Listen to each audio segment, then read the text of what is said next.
On June 17th, 2017, the USS Fitzgerald collided with a cargo ship on the coast of Japan while trying to return to sea. The collision, it was decided that was due to neglectful watch standing, was due to personal defiance and lack of trust, kind of within the tactical nerve control center.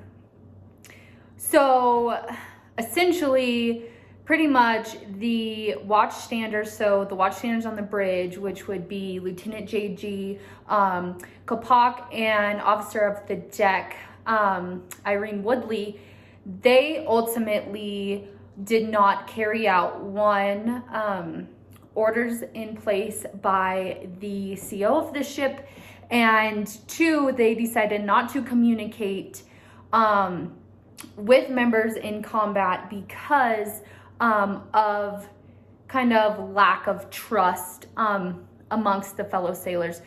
So the two officers did not partake in very mindful watch standing.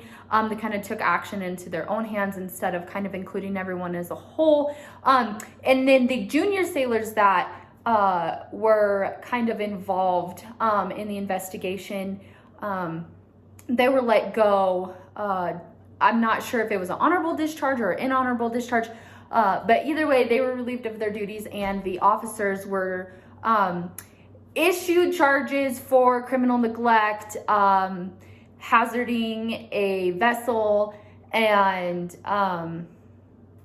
homicide. However, I think all of the charges were dropped, and I think maybe just the officers were charged with neglect at the end of everything being said and done. So when I was in OS myself, I know that there was kind of a lot of situations like this where there are arguments about how to handle the situation, or there's just a lot of defiance in the situation in itself. And so I want to share with you through personal experience as well as based on some information that I have gathered, the job of an OS. So those OSs that were on the USS Fitzgerald, what they should have been doing, and kind of a little bit about the history of the job of an OS, as well as how, if you're interested, maybe in becoming an operations specialist or something like that, how you can accomplish that. So firstly, I want to talk to you about the history of the rating operations specialist.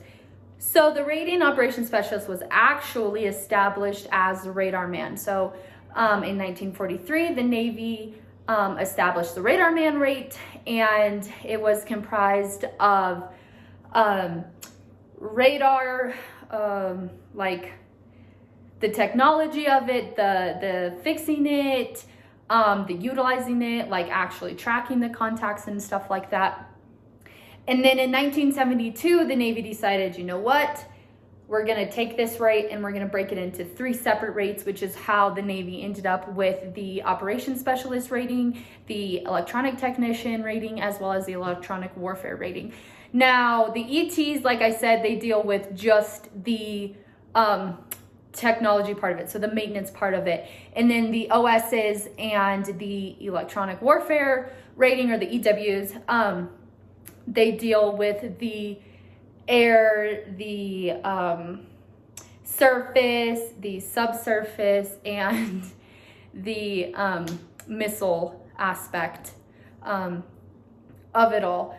So what are some job responsibilities that OSs have? And we kind of talked about how the USS Fitzgerald had crashed due to the lack of proper watch standing, or the lack of maintaining ship's integrity.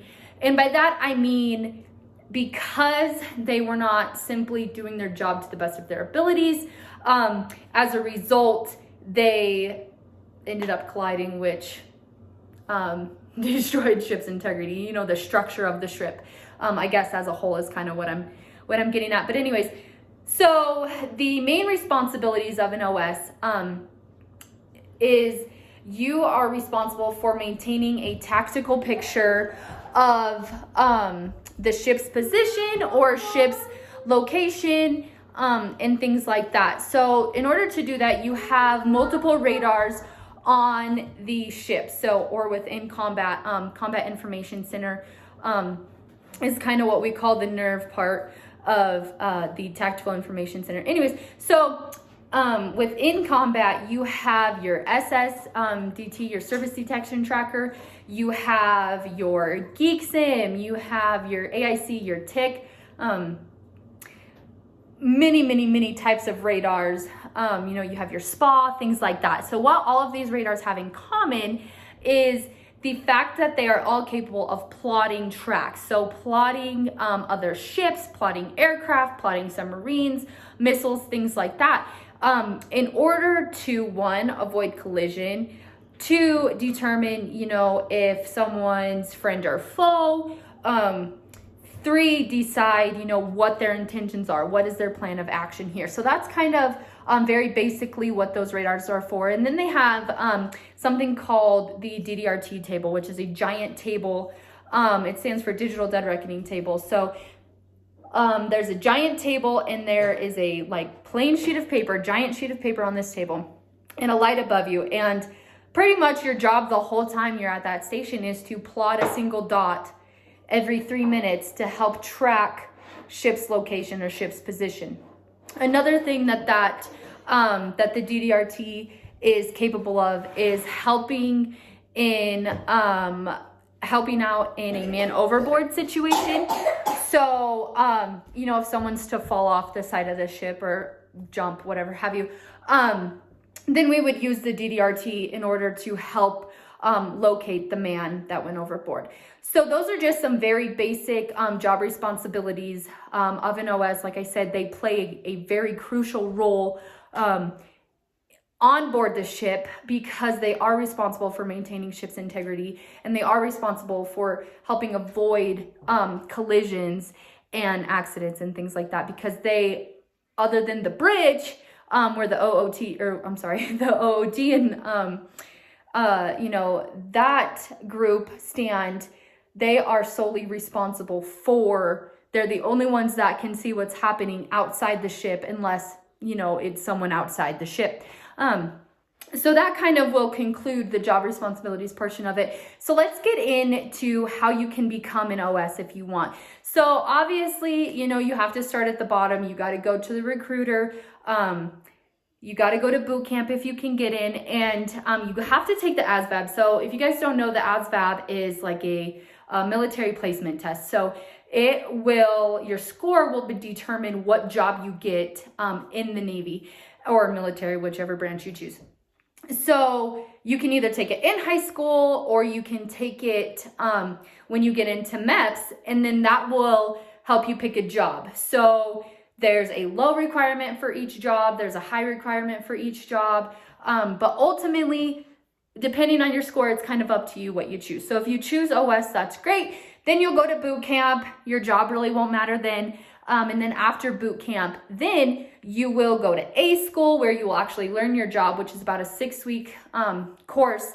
And then after that, you will either go to the fleet, or you will go to a C school, which is just another, like a cert, I guess. So it's like you have your line cook, and then you have your manager. So if you go to C school, it kind of puts you in that manager type position, I guess is a good way to explain it. So like I said, after you've gone to your C school, then you're ready for the fleet, or your ship, whatever you want to call it. So the operations specialist rate has been around since 1943. However, it was split into 3 rates in 1972, and there are many responsibilities of an OS. However, maintaining ship's integrity, tracking contacts on the geeks or the DDRT or the SSDT, and relaying that tactical information, appropriately, regardless of, the situation, the personal situation. Those are some major responsibilities of an OS. And if you want to become an OS, like I said, kind of easy. Just depends on your ASVAB score, and then you'll go to your A school, and then if you get a C school, you'll do that.